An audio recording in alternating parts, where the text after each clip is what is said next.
This is Hope for the Caregiver. I am Peter Rosenberger, bringing you 3 decades of experience to help you stay strong and healthy as you take care of somebody who is not. And we're thrilled that you're with us. 800-688-9522. 800-688-9522. I want to introduce to you right now Dr. Stephen Loyd. He is the medical director with Journey Pure.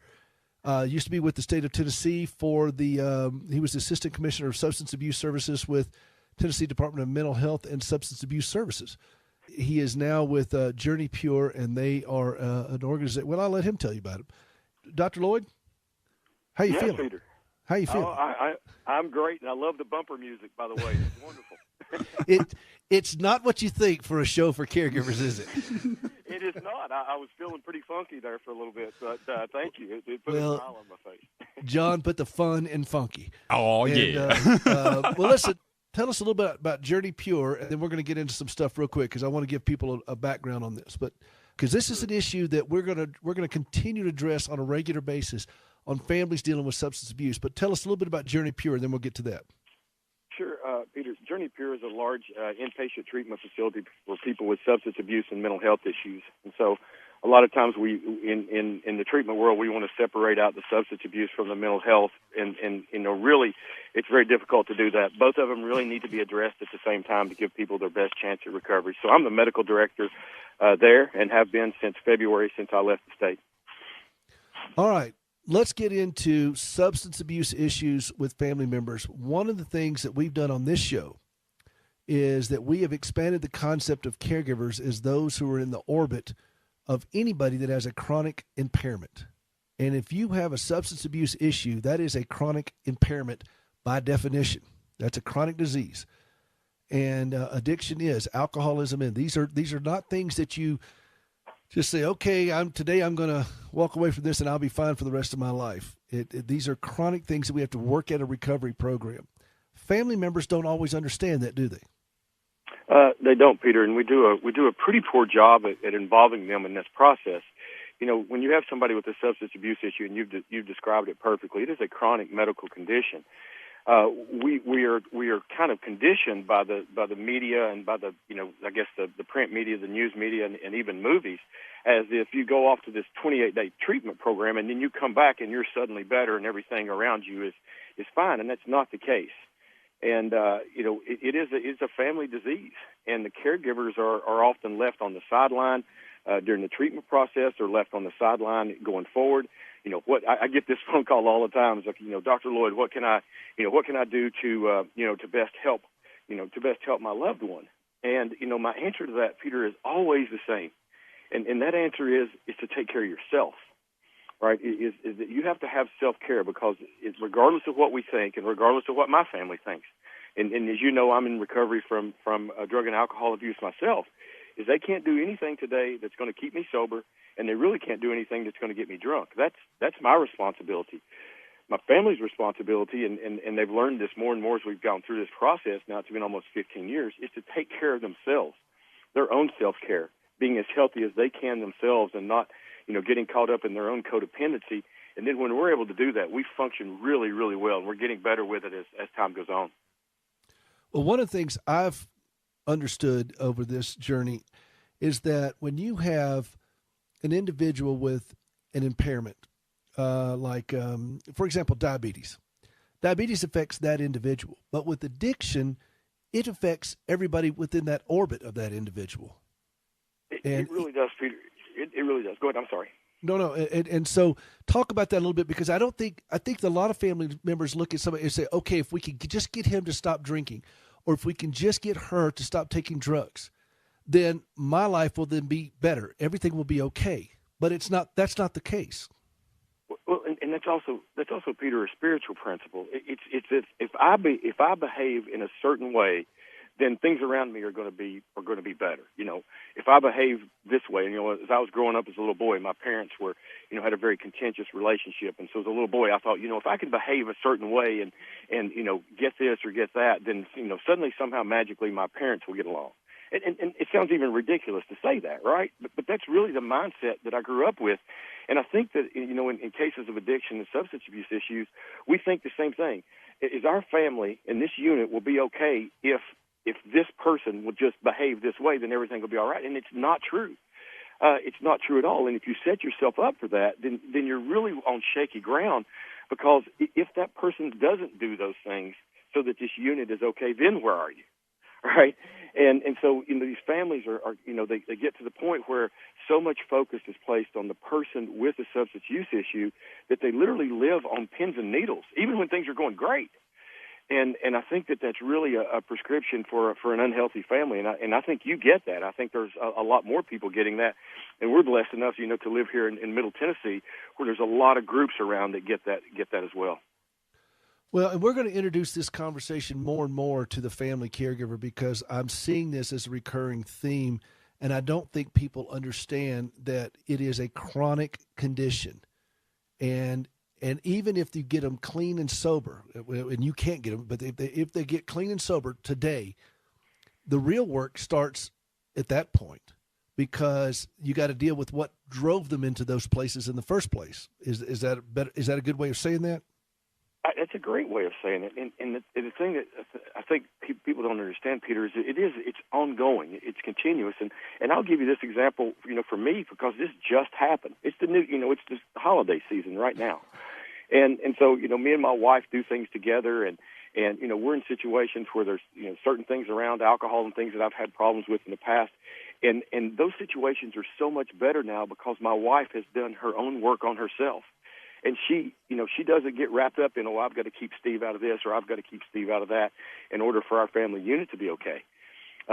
She takes care of the things that she needs to take care of, make sure our relationship's where it needs to be.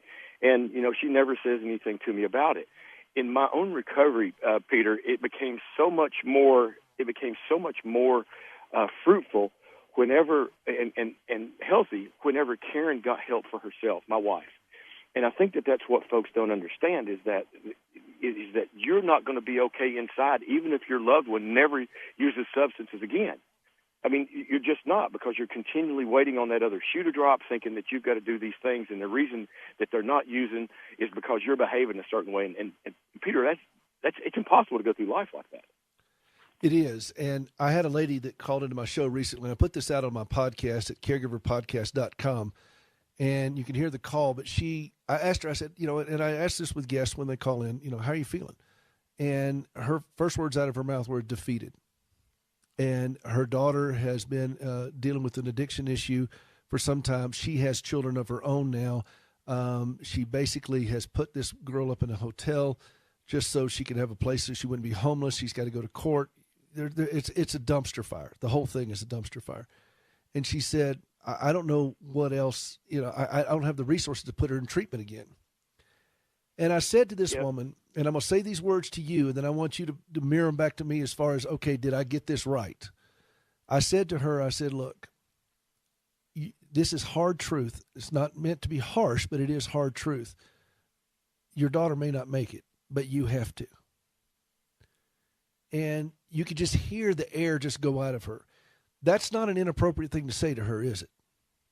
Peter, I would argue it was the exact thing to say to her.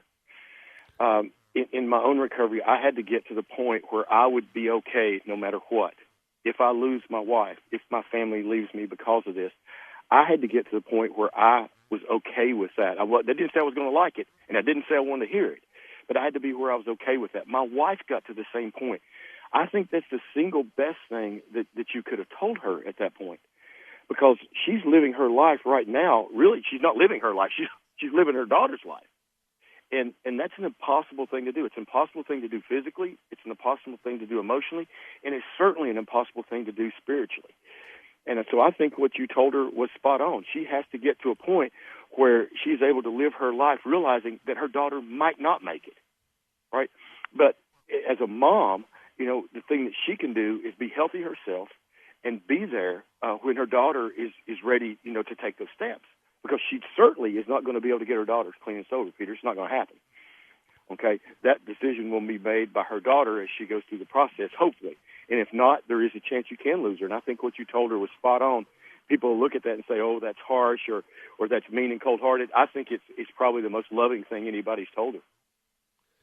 Well, if you could say one thing to family members right now, very specifically, a next step action, if you will, not just a concept, but here's the next phone call or action step you can take when you've got somebody in your life, whether it's a child on opioids or whatever, kid with alcoholism, husband, wife, it doesn't matter. Whoever has got an addiction or substance abuse issue in your orbit, what is the one thing you would want to say to those individuals of the next action step they could take? The most beneficial thing that I've seen, Peter, is reaching out to someone who's already been through this or who is currently going through it and is a couple ahead of you, steps ahead of you in the process. You and I talked about this when we first met, and one of the things I love about what's going on in the world right now is we're gaining so much more awareness of this issue and things that work and don't work. And I told you that the opposite of addiction is not recovery. The opposite of addiction is relationship. And I would say that to my families. The opposite of this is not your loved one not using. The opposite of what you're going through right now is to engage in meaningful community and relationship. And so as a first step, reaching out to someone who has been through this, who is currently going through this, or who is living with this in its chronic state right now, I think is the best first step that we can offer anyone right now. And that's through 12-step recovery programs that are available for family members, not for the substance abuse user, but it's the family members to have those things. And there are several of them around that people can go out and look for them, things such as Al-Anon and other places that can have it. What about it at Journey Pure? Do you have things for the families of these individuals that you put them through or some type of program available to them? And that's one of the things that we're lacking in right now that I'm working on. And we have family weekends. And matter of fact, this weekend is a family weekend for our males. And so we have the families come in. We educate them on addiction. We try to get them to see where their loved one is in the process and get them to engage in meaningful relationships with their loved ones. Because so much of that relationship right now, in the midst of the disease, Peter, is just if you do this, then I'll do this. That kind of thing. And so we're trying to getting them to engage in meaningful relationship. My goals going forward is to do exactly what we're talking about right now, which is connecting these folks with other folks who are going through this and others that have come out on the other side. They're still living with the chronic disease, but their lives are so much better because they've discovered that they have to take care of themselves. And some of these groups already exist here in Middle Tennessee, Peter. And I'll just give a shout out to one of them that I love very much, and I've been to their group, but it's at Cumberland Heights. And this group of families have met. It's not an Al-Anon meeting. It's just a group that gets together and has been for over 20 years now. They have dinner on the campus, and then they meet for about an hour and a half and talk about and share their experience, strength, and hope. And the nights that I spent with that group of folks was one of the most meaningful nights I've had since I've moved to Middle Tennessee, and seeing what can happen when a group of people come together and engage in that meaningful relationship around this issue. It's really quite amazing. We only got about a minute left, but let me throw this out there. Do you find that most of the family members that are at odds with this person who is abusing or addicted in some way, that the family members themselves, the relationship issue with themselves is fractured? I mean, it starts with looking in the mirror, the relationship I have with myself. I spend more time with me than I do with anybody else. Do you find that those family members are fractured individuals themselves and they've lost their own relationship with their own heart? Is that am I saying that right? I could not agree with you more. If I was with you right now physically, I would hug your neck if it were socially acceptable. That is the crux. It's okay. That's perfect. It's absolutely perfect because that is it. You've lost your relationship with your heart and replaced it with something else that's not attainable. And so, it's that old line, when I have success, I look out the window. When I have failure, I look in the mirror. Work on yourself first. That will be the single biggest thing that you can do to help your loved one going forward. That is brilliant advice. I love that. When I have success, I look out the window. When I have failure, I look in the mirror. Dr. Stephen Loyd, medical director of Journey Pure, journeypure.com. Please go check them out. Do not try to do this alone, folks. Reach out to people. They will point you in the right direction. They can help. That's what they're there for. Hey, you going to come back? Hey, Peter, anytime. You have my contact info. I love it. And thank you so much for doing this. I can't tell you how important it is. You are quite welcome. I look forward to having you back on. Hey, listen, this is Hope for the Caregiver. I am Peter Rosenberger. This is the show that is committed to helping family caregivers live a calmer, healthier, and dare I say it, a more joyful life. We got more to go. Don't go away. We'll be right back. Have you ever struggled to trust God when lousy things happen to you? I'm Gracie Rosenberger, and in 1983, I experienced a horrific car accident leading to 80 surgeries and both legs amputated. I questioned why God allowed something so brutal to happen to me, but over time, my questions changed, and I discovered courage to trust God. That understanding, along with an appreciation for quality prosthetic limbs, led me to establish Standing with Hope. For more than a dozen years, we've been working with the government of Ghana and West Africa, equipping and training local workers to build and maintain quality prosthetic limbs for their own people. On a regular basis, we purchase and ship equipment and supplies, and with the help of inmates in a Tennessee prison, we also recycle parts from donated limbs. All of this is to point others to Christ, the source of my hope and strength. Please visit standingwithhope.com to learn more and participate in lifting others up. That's standingwithhope.com. I'm Gracie, and I am Standing with Hope.